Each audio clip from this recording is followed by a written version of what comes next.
Eu comecei na década de 70, foi uma década muito rica para cinema, eu acho que era a cultura de forma geral no país, né? E na época tinha muita coisa de anúncio no jornal, que existiam os cursos de cinema, tá? Que não tinha a escola acadêmica, era muito pouco, e o acesso também era muito difícil. E eu comecei na Planeta Filmes com o Wilson Rodrigues. Mas fiquei pouco tempo lá, devo ter ficado uns 2 meses aproximadamente, porque tinha o Geraldo Damasceno, que era técnico do Wilson, que já trabalhava com Mujica, já era técnico do Mujica também. E o Geraldo acabou formando um grupo que fizemos teatro, um bom tempo com teatro, quer dizer, bom tempo, 2, 3 meses, e fui para o estúdio do Mujica. Eu costumo dizer que era a grande escola do cinema nacional, a grande academia, porque lá a gente aprendíamos na prática. E o Mujica tinha um escritório na Rua do Triunfo, que quando ele, aí com cinema mesmo, inclusive na época dos festivais, viajando para fora, tinha toda aquela coisa que o núcleo de cinema no Mujica era a Barão de Jaguara, a escola, e o escritório na Rua do Triunfo. E eu e a Fátima, que éramos 2 amigas, assim, tipo inseparáveis desde a época do Wilson, éramos tipo secretárias. Quando cheguei na Rua do Triunfo, eu era adolescente, vim de uma formação tanto quanto rígida, tanto que quando chegando no Mujica, o meu pai foi até o Mujica, que eu era menor ainda, e foi bem aquela coisa, o senhor é responsável por tudo que aconteceu com ela daqui para frente. E o Mujica foi literalmente responsável mesmo. Então eu acho que as pessoas de fora também me viam muito como menina. Era uma coisa assim ingênua ao extremo. Então eu acho que eu fui a pessoa que mais pai tive na Triunfo. Começando-se pelo Ari Fernandes, claro, o Mujica era um patriarca. Ari Fernandes, Elias Cury, Kleber de Holanda, o Augusto de Cervantes foi um dos grandes pais. Odir Fraga, então nem se fala, Odir Fraga era assim, o amigo, o companheiro, o paizão também, só que era engraçado que às vezes eu passava para o Bar do Soberano, que era onde vinha mais o pessoal de curiosos na boca. E o Odir via e chamava o Augusto, a tua filha está lá do outro lado no Soberano. E o Augusto não gostava, peraí, você tem que ir para o Bar do Ferreira, porque o Bar do Ferreira era onde ia mais o pessoal, diretor, produtor. Então as pessoas almoçavam, essas pessoas, os donos de escritório almoçavam no Bar do Ferreira. E o povão, de forma geral, se encontravam no Bar do Soberano, tá? Que era o bar em frente. Então lá era também as pessoas que sonhavam em fazer cinema, que queriam ter uma oportunidade na boca, frequentavam o Bar do Soberano. Então eu costumo dizer que era assim, engraçado que o Odir era meio um dedo duro. Ele entregava que eu estava em companhias que os pais não aprovavam. E era assim muito legal, Jean Garret também. E Tony Vieira foi assim o amigão querido, que o Tony Vieira era o rei do bang bang. Inclusive até o escritório dele ficava embaixo do escritório do Augusto e tinha inclusive a portinha de faroeste. E o Tony era, eu diferencio o Tony, eu costumo dizer que o Tony não era um produtor igual aos outros, o Tony era bem a forma que ele se definia, como vamos dizer, o operário do cinema nacional. Então, para mim, a Boca foi assim, como eu vou dizer, era o meu lar, a minha casa. Então, foi lá que eu tive os amigos da adolescência, foi lá que eu tive pais que me cuidavam, foi lá que eu tive pessoas que eu respeitei muito, respeito até hoje. Ao Mujica, com o Mujica eu aprendi em todos os sentidos, o valor como ser humano, como profissional, foi o aprendizado de forma geral. Com o Mujica eu aprendi a montagem, tá? Que você não ficava só, eu quero ser atriz, tá, mas para você ser atriz você tem que aprender o todo. Então eu passava noites com a Nilce, que era montadora, na verdade era que montava os filmes para ele, tá? Então era com a Nilce, nós montávamos, virávamos noite montando, inclusive na época de festival. Tá? Mujica teve, eu acho que foi o Perversão que eu fiz continuista. Então eu fiz de tudo no Mujica, tecnicamente falando.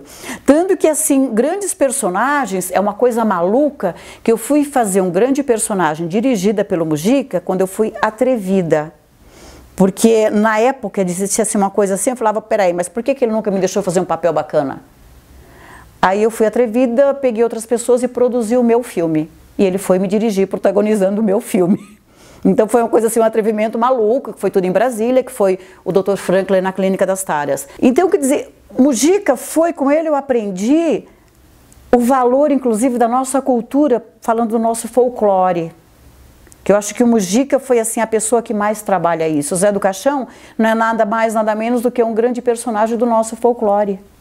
Que eu fui descobrir muito tempo depois, é maluco isso, que na época eu tinha muito medo do Zé do Caixão, que existe até um debate grande entre eu e Mujica, quando eu já estava fazendo a AB Profunda, nós estávamos filmando, inclusive, e o Mujica estava entregando um diploma das pessoas que viveram com ele na época, que estudaram com ele, no Espaço Mazzaropi, e eu fui. E foi assim, hilário, porque o Mujica me chamou, primeiro contou um monte de história, e depois ele falou, apesar de tudo isso, ela merece um diploma. Débora Muniz, eu, hã? E foi louco porque teve assim, tipo uma discussão maluca nossa em cima do palco. Aí que eu fui ver que era tão íntimo a minha vida, o Mujica para mim, o pai, aquele amigo, que eu não lembrei naquele momento que tinha todo um público lá na frente. Para mim existia ali uma discussão minha com o Mujica. Daquele, porque ela vê o Zé do Caixão, não sei o que, não, para mim Zé do Caixão é outra pessoa, sim. Tá, então eu respeito o senhor Mujica, louca, né? Eu respeito o senhor Mujica, filho de Dona Carme, que eu amo de paixão, que está ali na minha frente. Mas o Zé do Caixão é outra história. Por quê? Eu sempre vi o Zé do Caixão, para mim, era uma forma, era um personagem que Mujica acabava incorporando e era o momento que ele podia falar todas as grandes verdades dele. Então, tudo que Mujica, a pessoa, não conseguia falar quanto ele, pessoa, ele falava através do Zé do Caixão. Ele criou esse personagem, ele fez esse personagem fazer parte da vida dele como forma de fortaleza, era um momento de Mujica fortalecido. Então, Mujica, quando ele colocava a roupa do Zé do Caixão, ele podia tudo. Ele falava tudo. Era o homem poderoso. E muito tempo depois aí que eu fui descobrir, que foi muito louco isso, quando eu descobri que existe na Umbanda, existe um Exu que é Tranca-Rua das Almas, que é vestido igualzinho o Zé do Caixão. Para mim, naquela época, eu falei, o que? O Zé do Caixão é o Tranca-Rua das Almas?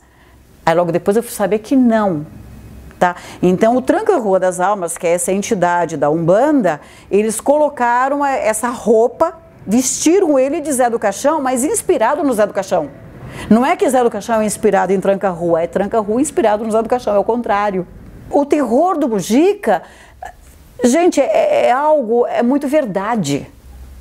Tá? Enquanto a gente vê o terror americano, que eu acho que existe muita coisa, o sangue, toda essa coisa sensacionalista também, o Mujica, o terror é a forma dele ver, tá? A nossa história, o nosso folclore, os nossos personagens. Então o Zé do Caixão é nada mais, nada menos do que um tranca-rua da vida. Eu já vinha lá de trás do Ari Fernandes falando, Débora, se não fizer explícito vai parar o cinema nacional, porque não tem como. Depois que chegou a Garganta Profunda e o Império do Sentido, complicou, que o cinema da boca já era aquela coisa difícil de se produzir, porque era tudo recursos próprios, eram os próprios produtores.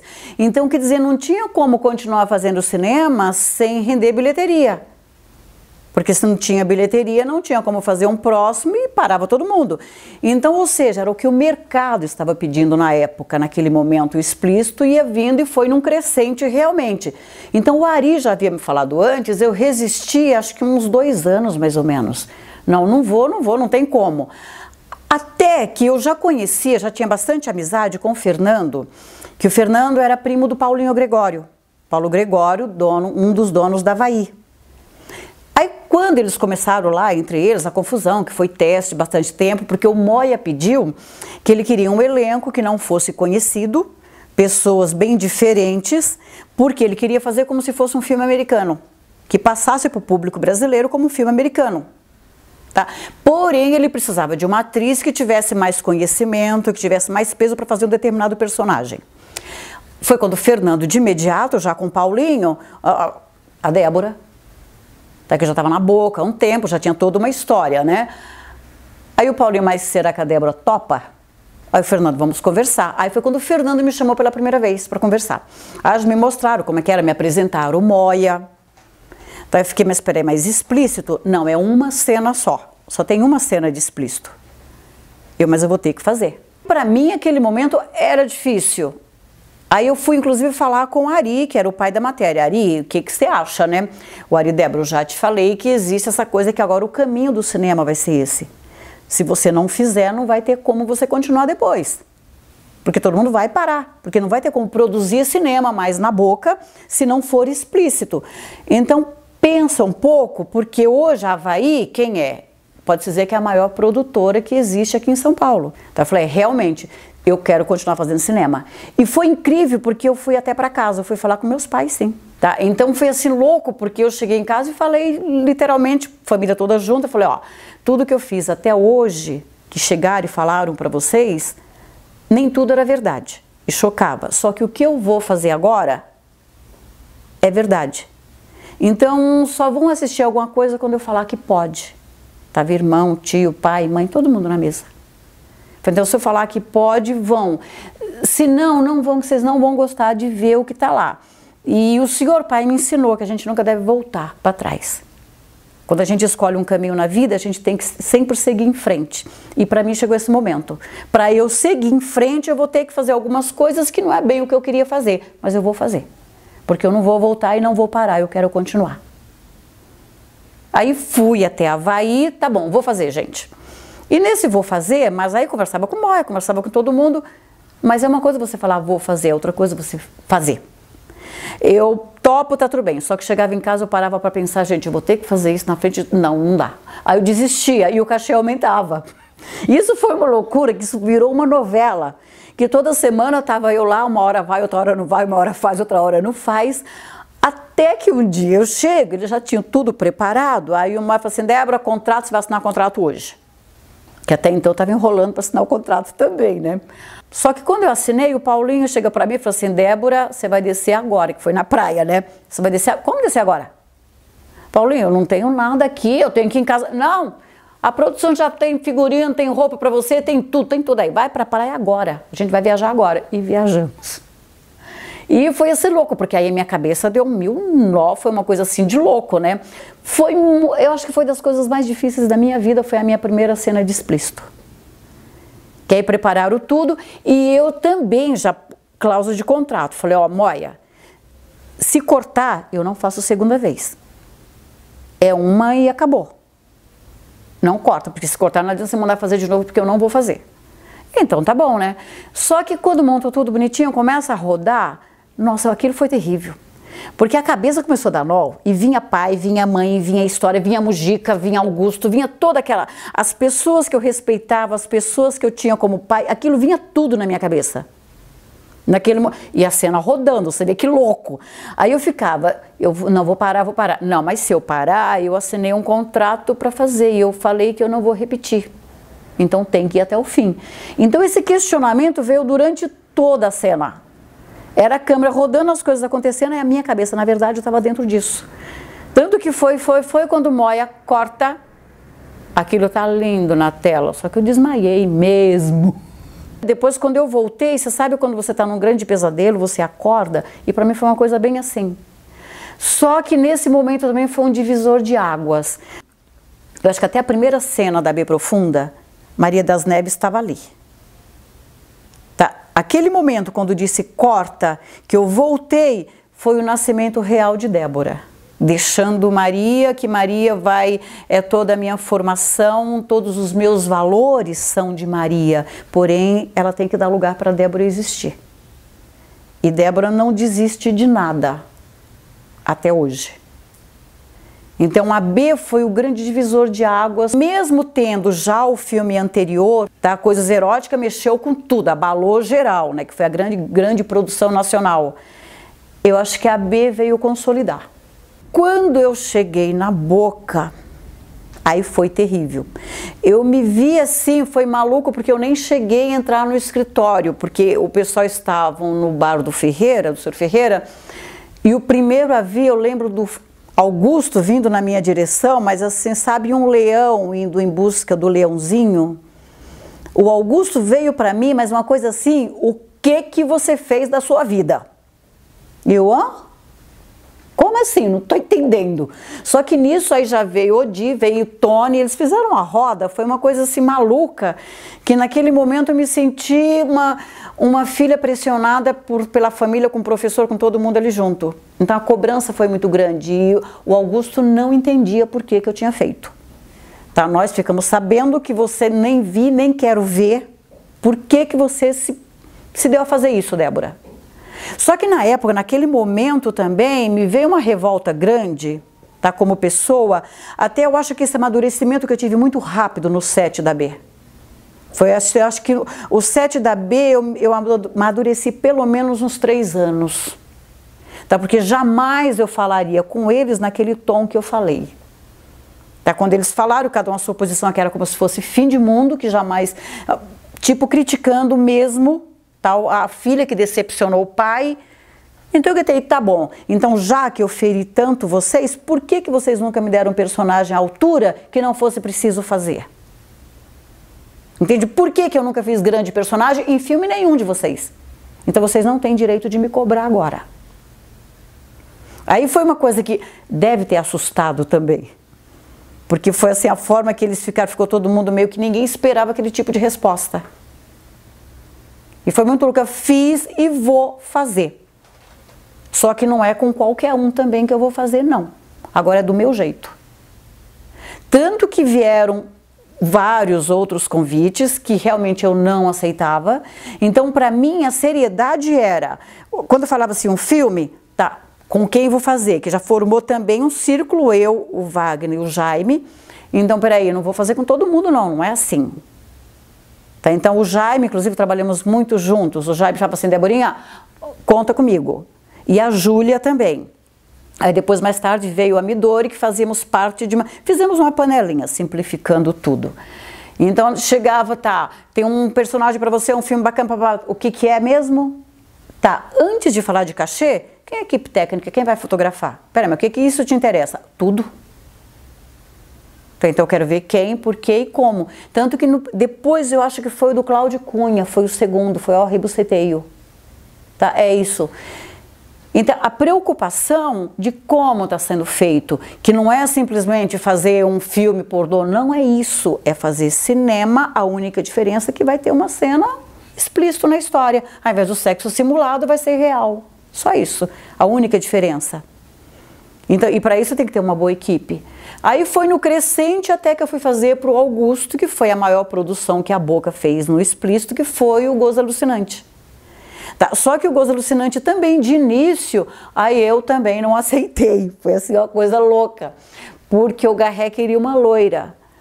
Aí, eu não sei, eu acho que eles acabaram me dando um espaço, tá, que acho nada, é verdade. Eu era muito mimada também. Mas eles me deram isso.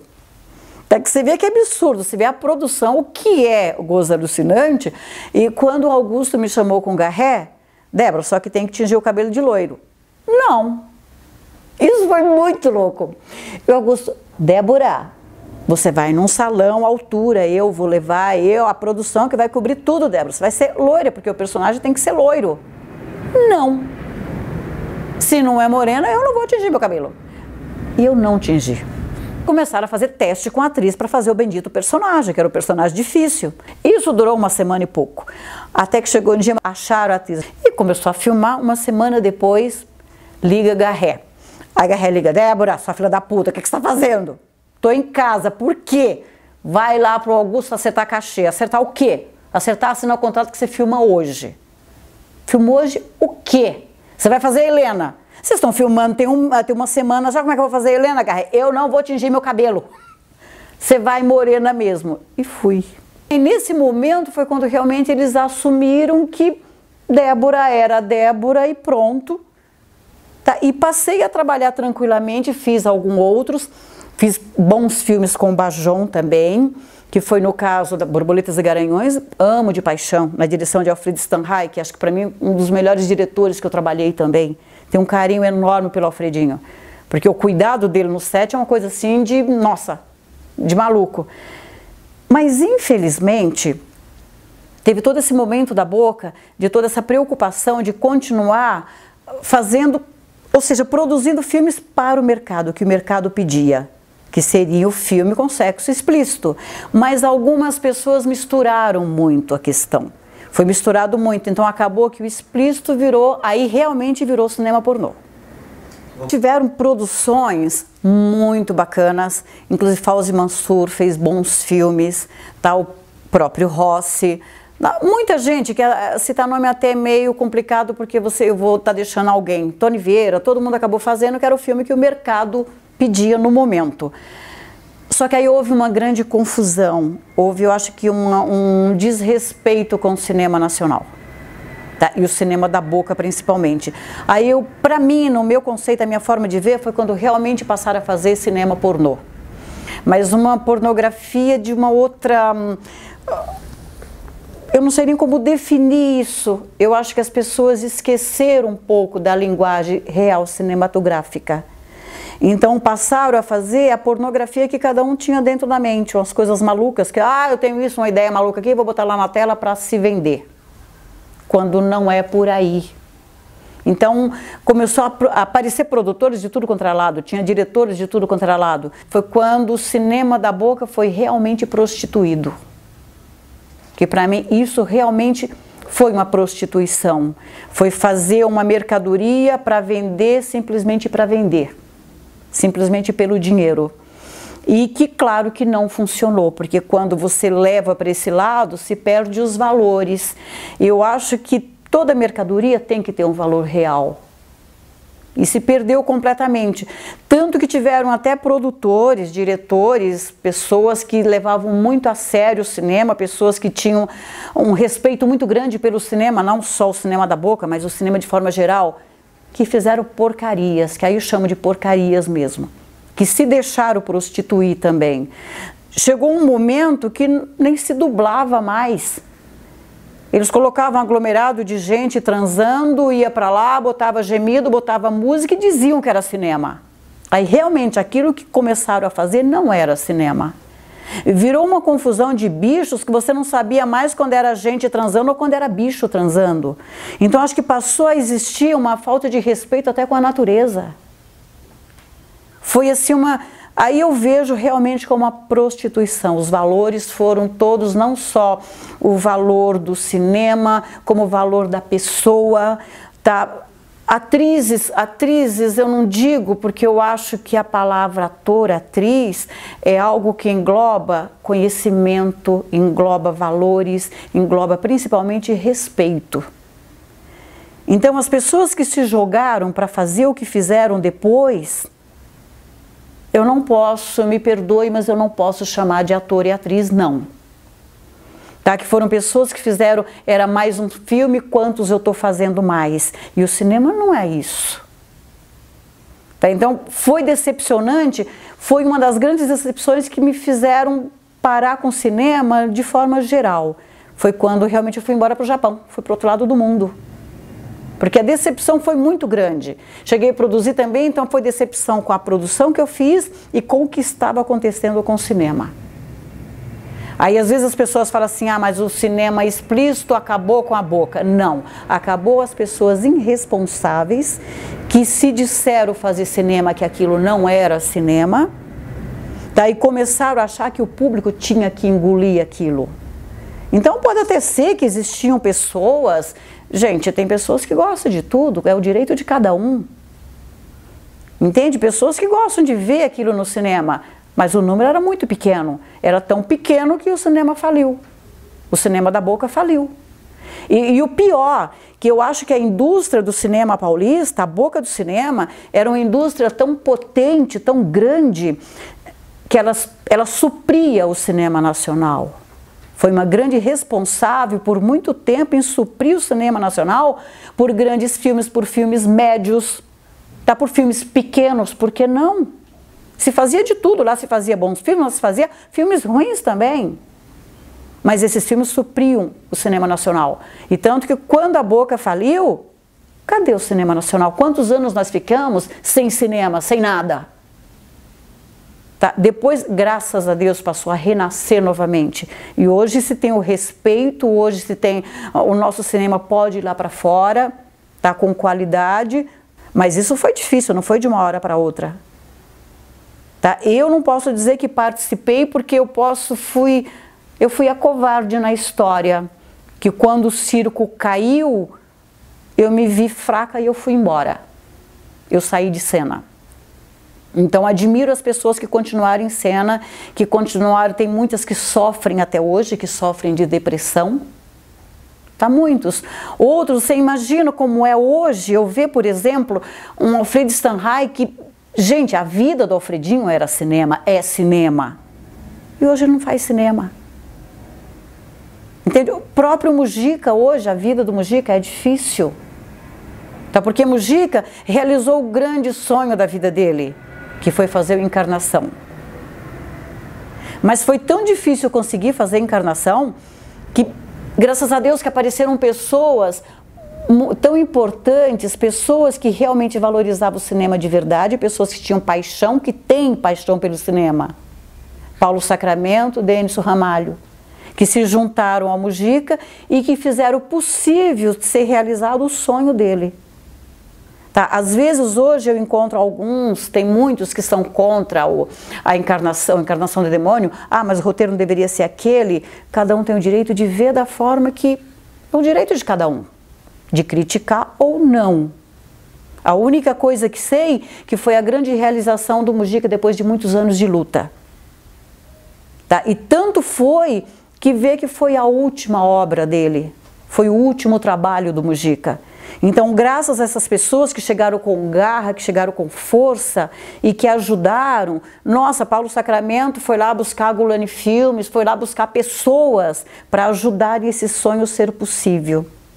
E para mim foi assim, você não faz, o tamanho do orgulho que foi me ver num set de filmagem novamente, sendo dirigida pelo meu grande mestre, pelo meu grande pai, tá? No Encarnação, ao lado de pessoas que, nossa, Helena Inês era uma pessoa que eu admirava lá atrás. Tá? Então, para mim, foi grandioso estar junto com a Helena Inês, trabalhando juntinho, porque era uma ídola e passou a ser uma companheira de trabalho juntinho comigo.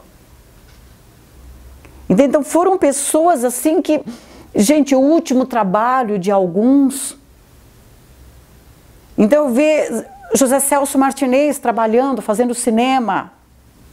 Então, eu acho que Encarnação do Demônio foi um outro momento que, nossa, agora que eu me dou conta dos momentos de grande divisor que eu tive, que foi a minha vida, que é a minha vida dentro do cinema nacional. É louco que agora eu acho que está vindo essa consciência louca, o que foi a Encarnação do Demônio. Das pessoas que nós tivemos no set. E ver aquele Mujica dirigindo. Ver aquele Mujica realizando o grande sonho da vida dele. Que Mujica no set de Reencarnação era o grande menino. Tá, que está realizando o sonho dele. Ali junto com ele tinham pessoas que ele admira. Tá, estavam ali também o Crônio, o filho, o Nilce junto. Tá, Marilis, que é a grande batalhadora que está aí. Que luta também. Alice, filha do Mujica. Então, acho que foi um momento tão grande, tão grandioso, não só para mim, para Mujica, para o cinema nacional, para aquelas pessoas que estiveram ali junto com a gente.